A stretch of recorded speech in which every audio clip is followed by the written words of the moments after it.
안녕하세요. 초등학생 딸아이를 키우고 있는 40대 여성입니다. 어디서부터 어떻게 이야기를 풀어나가야 할지 원래 남에게 제 얘기를 잘하는 편이 아니라서요. 하지만 가슴이 너무 답답해서 이러다간 화병이라도 생길 것 같아 말주변이 없으면서도 한번 제 이야기를 해보려고 합니다. 두서가 없더라도 한번 들어주세요. 남편하고는 사내 커플이었어요. 남편이 저보다 3년 먼저 입사하였고 제가 입사했을 때 저를 많이 도와줬지요. 그리고 그렇게 2년 정도 같이 일하다가 남편이 먼저 한번 진지하게 만나보지 않겠냐고 물어왔는데 당시 남편은 여직원들 사이에서 꽤나 인기가 있는 편이었거든요. 그래서 좀 뭐랄까 의아하면서도 싫진 않대요. 아무튼 제가 일주일 고민해보고 대답해주겠다 했는데 남편이 결혼을 전제로 만나보고 싶은 거니 충분히 생각하고 얘기해달라는 거예요. 사실 사내 커플이라는 게 잘 사귀다 결혼까지 하게 되면 다행이지만 헤어지면 솔직히 여자가 손해잖아요. 그런데 워낙 남편이 저를 대하는 태도가 확신이 있어 보였으니 뭔가 믿음이 갔죠. 그래서 결국 남편과 사귀기 시작했고 3년의 연애 끝에 결혼까지 하게 되었네요. 만나는 동안 남편과는 별 트러블은 없었어요. 매사 좋은 쪽으로 생각하고 크게 담아두지 않는 남편의 성격 덕분에 다툴 일이 없기도 했고 어쩌다 마음 상하는 일이 있어도 대화로 풀어나가면 됐으니까요. 그래서 결혼을 앞두고 남편에게 그렇게 개차반인 시동생이 있다는 걸 알았을 땐 솔직히 제법 충격적이었네요. 시동생은 남편과는 4살 차이로 저와는 동갑이었는데 그래서 그런가 절대로 형수님 소리를 안 했어요. 그리고 그쪽에서 형수님 소리를 안 하니 저도 똑같이 이름만 불렀거든요. 그랬더니 하루는 시부모님이 저를 불러서는 어째서 이름을 부르냐고 왜 맘먹냐고 하시는 거예요. 황당하더라고요. 그래서 서열로 치면 제가 위인데 이게 어떻게 제가 시동생한테 맘먹는 거냐고 시동생이 저한테 맘먹는 거라고 하니까 어머님이 굳이 따지자면 그렇지만 시동생이 자존심이 워낙 세다 보니 그러나 보다고 저더러 그러려니야 라는 이해 못할 말씀만 하시더라니까요. 아무튼 이건 수많은 일들 중 하나의 예에 불과하고 제가 시동생이 정말 개차반이라고 생각하게 된 건 동서를 대하는 태도 때문이었습니다. 저런 인간도 처복은 있는가 보다 싶을 정도로 시동생에 비하면 동서는 참으로 좋은 사람이었어요. 사람이 어찌나 온순하고 정이 많은지 제가 윗사람인데도 배울 점이 많다 싶었죠. 하지만 어째서인지 시동생은 그런 동서를 걸핏하면 쥐잡듯 잡았는데 그 이유가 참으로 모질더라고요. 동서는 어려서 부모님을 모두 잃고 할머니 손에서 자랐다는데 그나마도 시집오고 얼마 지나지 않아 키워주신 할머니가 돌아가셔서 엄밀히 따지고 보면 친정이 없는 거나 마찬가지였어요. 그런데 시동생은 그 점을 빌미삼아 사위사랑은 장모라는데 자기는 장모가 없으니 불쌍한 놈이라고 하지를 않나. 시댁에서 모임이 있을 때 동서가 음식을 해오면 남편이란 작자가 고마워하고 맛있다고 자기 아내를 치켜 세워주지는 못할 망정 엄마 없이 잘한 티를 내느냐며 음식 맛이 이게 뭐냐고 타박을 하질 않나. 같은 여자로서 정말 듣고 있으면 가슴도 아프고 화도 나고. 그런데 저도 참으로 비겁했던 게 시부모님도 가만히 계시다 보니 차마 제가 한마디 할 용기가 안 생기더라고요. 그래서 그냥 식사 마치고 저랑 동서랑 둘이 설거지하고 뒷정리하고 그럴 때 서방님 말에 너무 마음 쓰지 말라고 위로 정도만 해줄 뿐이었네요. 아무튼 그렇게 지내다가 제가 저희 딸 낳고 바로 이듬해에 동서도 딸을 낳았어요. 그리고는 저는 저대로 애 키우면서 일 다니느라 정신없이 바빴고 그렇다 보니 동서가 어떻게 지내는지 솔직히 신경 쓸 새가 없었죠. 어쩌다 한 번씩 명절이니 시부모님 생신이니 그런 날 만나기는 했지만 둘 다 챙겨야 하는 애가 있다 보니까 예전처럼 틈틈이 이런저런 얘기를 나눌 새도 없기도 했고요. 그런데 그렇게 시간이 흘러 저희 애 두돌 되던 해에 시동생네가 이혼을 하게 되었다는 소식이 들려왔습니다. 솔직히 별로 놀랍지는 않았어요. 종종 동서는 왜 저러고 사나 싶기도 했고 나라면 진작에 이혼하고 말았을 거다 생각도 했었으니까요. 그리고 그래서 그런가 이혼한다는 얘기가 들리니 그럴 줄 알았다 잘됐다 싶대요. 그런데 시동생네의 이혼보다 저를 더 놀라게 했던 건 동서가 애를 포기하겠다고 했다는 거예요. 시동생더러 맡아서 키우던지 아니면 고아원에 데려다 주던지 마음대로 하라고. 자기는 못 키운다고 그랬다나요? 그래서 글쎄요. 그래도 시동생이 아무리 개차반이긴 했어도 지 핏줄이니 땡기긴 했겠죠? 아무튼 시동생이 애 맡아 키우고 대신 위자료니 뭐니 한 푼도 못 준다 어쩐다 자기들끼리 난리를 치더니 그렇게 갈라섰어요. 그리고 그러는 와중에 남편이 저더러 그러지 말고 평소에 그래도 재수씨랑 친하게 지내지 않았냐면서 한번 얘기 좀 들어보라질 않나. 이혼만큼은 안 하게 설득 좀 해보라질 않나. 자꾸 저더러 뭘 좀 해보라고 그러는 거예요. 그런데 솔직히 제가 그 사이에 껴서 무슨 소리를 하겠어요? 제가 봐도 동서가 안 됐고 시동생이 인간 같지 않았는데 오히려 마음 같아선 동서더러 이제라도 잘 생각했다고 죄다 후를 털어버리고 앞만 보고 가라고 해주고 싶었는걸요? 하지만 그래도 제가 김씨 집안 맏며느리니 차마 그렇게 말은 할 수가 없어서 가만히 있던 건데 무슨 이혼을 못하게 하라니? 그리고 어찌나 남편이 집요하게 저한테 부탁을 하던지 오죽하면 나중에는 제가 남편더러 당신도 동서 입장에서 한번 생각해보라고 당신 동생 같은 사람하고 평생 살고 싶겠나 하고는 확 쏘아붙였습니다. 그랬더니 한숨만 길게 내쉬고 더는 안 하긴 하대요. 그리고 이후로 시동생이 시조카를 데리고 시부모님 댁에 들어가 살기 시작했어요. 원래 처음에 한 두세 달은 어머님이 시동생네를 오가며 아이를 봐주셨는데 그것도 못할 짓이라며 불러들이신 거죠. 그리고 그때부터 어머님이 시조카를 키워주시며 그렇게 몇 년을 사셨습니다. 누구는 자기 손년이 당연한 거 아니냐 했지만 그래도 저는 그런 어머님이 대단하고 존경스러웠고요. 그런데 그런 어머님께서 교통사고를 당하시면서 상황이 이상하게 돌아가기 시작하대요. 교통사고 자체만 놓고 보자면 아주 큰 사고는 아니었어요. 이렇게 표현해도 될지 모르겠지만 경미한 접촉사고로 시쳇말로 피 본 사람은 없었거든요. 하지만 어머님은 늘 허리가 약해서 매사 조심스러우셨는데 그 사고로 인해 허리에 만성통증을 겪게 되셨습니다. 그리고 그때부터 어머님이 시조카 보는 걸 힘들어 하셨어요. 아무래도 애가 초등학교에 들어가면서 챙겨줘야 할 것도 많아졌는데 당신 몸이 안 따라주니 힘드셨던 게죠. 어머님에 비하면 한참 젊은 저도 아침에 정신없이 애 챙겨서 학교 보내고 출근하고 그러면 혼이 쏙 빠지는 것 같았으니까요. 한편 그 무렵 제가 일하는 부서가 개편이 되면서 애엄마 입장으로는 운 좋게 재택으로 근무를 할 수 있게 되었습니다.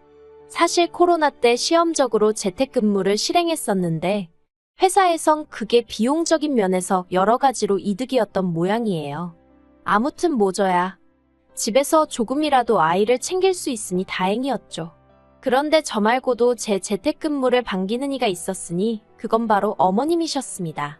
어머님과 통화를 하던 중 제가 별 생각 없이 2주 뒤부턴 이제 집에서 일을 하게 되었다 얘기라니 듣던 중 반가운 이야기라며 너무 잘 됐다고 정말 좋아하셨거든요. 그리고 그때만 하더라도 그런 어머님의 반응이 떨떠름하긴 했지만 저는 크게 의미를 두진 않았고요. 그런데 제 재택근무가 시작되기 하루 전날 어머님이 시조카를 데리고 저희 집에 오셨습니다. 어머님이 연락 없이 시조카를 데리고 저희 집에 오시는 건 흔한 일은 아니었지만 그래도 종종 있었던 일이었기에 그 자체가 크게 당황스럽지는 않았어요. 하지만 어째서인지 그날은 어디 여행 갈 때나 쓸 법한 가방까지 들고 오셨더라고요. 그래서 제가 어머님께 이게 다 뭐냐 물었더니 어머님 하시는 말씀이 당신이 요새 허리도 너무 아프고 이래저래 심신이 말이 아니라며 당분간 시조카를 저더러 맡아달라대요. 황당하고 어이없고 하지만 저희 딸도 보고 있고 시조카도 보고 있는 상황에 싫은 티를 내기가 그렇더라고요. 그래서 애들더러 방에 가서 놀고 있으라 하고는 어머님과 남편을 부엌으로 이끌었습니다. 그리고는 이게 다 무슨 상황이냐 갑자기 연락도 없이 이러시면 곤란하다 하니까 기가 막히게 어머님이 눈물을 보이시는 거예요. 제가 정 싫다 하면 별 수 있냐 데리고 가야지 하시면서 말이죠. 그런데 어머님이 눈물을 보이시니 직전까지 난처한 기색을 보이던 남편마저 어머님 편을 들기 시작했습니다. 저더러 지난 몇 년간 어머님이 얼마나 고생하시는지 너도 직접 보지 않았냐면서 그때마다 너 우리 어머님 참 대단하시다 그랬다고. 그러니까 당분간만이라도 어머님 휴가 드린다 생각하고 한번 도와주면 안 되겠냐 하는데 환장하겠더라고요. 그리고 결국 저는 어머님과 남편을 어쩌지 못하고 일단 알겠다 했습니다. 다만 이게 절대 1년이고 2년이고 데리고 있겠다는 게 아니고 당분간만이라고 했죠. 그런데 정말이지 아이를 상대로 이렇게 말하고 싶지는 않았지만 아주 음흉하고 못됐더라고요. 제가 저희 애한테 늘 강조하는 게 사람은 남을 속이면 안 되고 항상 정직해야 한다는 거였는데 보란듯이 옆에서 거짓말을 해대니 미칠 노릇이었죠. 그런데 막말로 제 속으로 낳은 자식도 아니고 시족하다 보니 혼을 내는 것도 쉽지가 않았습니다. 처음에는 제 자식과 똑같이 대한답시고 이러면 돼안돼 몇 번 했는데 어휴, 그걸 지 아빠한테 그러니까 시동생한테 뭐라고 얘기를 한 건지 하루는 시동생이 술을 잔뜩 처먹고 와서는 지혜한테 상처를 준 애만의 별 헛소리를 해대더라니까요. 그래서 그럴 것 같으면 데려가라니까 또 데려가지는 않고 아무튼 무슨 이건 상전을 모시고 사는 것도 아니고 스트레스가 정말 이만저만이 아니었죠. 심지어 한 번은 제가 뻔히 보고 있는데 저희 딸 책이란 책은 다 끄집어내서 늘어놓더니 제가 얼른 치우라니까 저희 딸이 어질렀다는 거예요. 정말 어이가 없어서 제가 나를 뭘로 보고 저러나 싶은 게 게다가 그뿐만이 아니었어요. 어머님 입장에선 그래도 어떻게 보면 저한테 막무가내로 시조카를 맡기신 거잖아요. 그리고 그래서 미안함을 느끼셨던 건지 아니면 맡겨놓으시고도 못 믿어오셨던 건지 아무튼 어째서인지 일주일이나 2주일에 한 번 저희 집에 오셨는데 그럴 때마다 시조카가 어이없는 연기를 해대는 게 아니겠어요? 예를 들어 어머님 오시기 직전까지 이것저것 집안에 있는 온갖 과자며 과일이며 주전부리는 다 먹어치워 놓고 막상 어머님이 오시면 자기는 그냥 밥 안 먹어도 된다면서 제 눈치를 보는 척 하지를 않나. 그러면 어머님은 이제 제가 애한테 먹는 걸로 평소에 눈치를 주는 거냐 하시며 가뜩이나 엄마도 없는 애한테 그러지 말라 하시고 그럼 저는 저대로 억울하니까 그런 게 아니라고 말씀을 드리면 어머님은 또다시 어린애를 상대로 너무 그러지 말라고 하시니 정말이지 이건 당해보지 않은 사람은 모를 거예요. 정말 진짜 제 속을 까뒤집어 보여드릴 수만 있다면 그러고 싶은 심정이었으니까요. 그리고 결국 3개월쯤 되었을 때 저는 없던 신경성 위궤양으로 피까지 토하게 되었고 더는 이렇게는 못 살겠다 싶더라고요.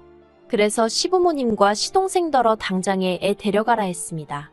그리고는 병원 진단서까지 꺼내보이니 기껏 한다는 말이 너는 왜 이렇게 애가 예민하니 어쩌니 애 하나 휘어잡질 못하니 어휴 그래도 뭐 결국엔 데려갔어요.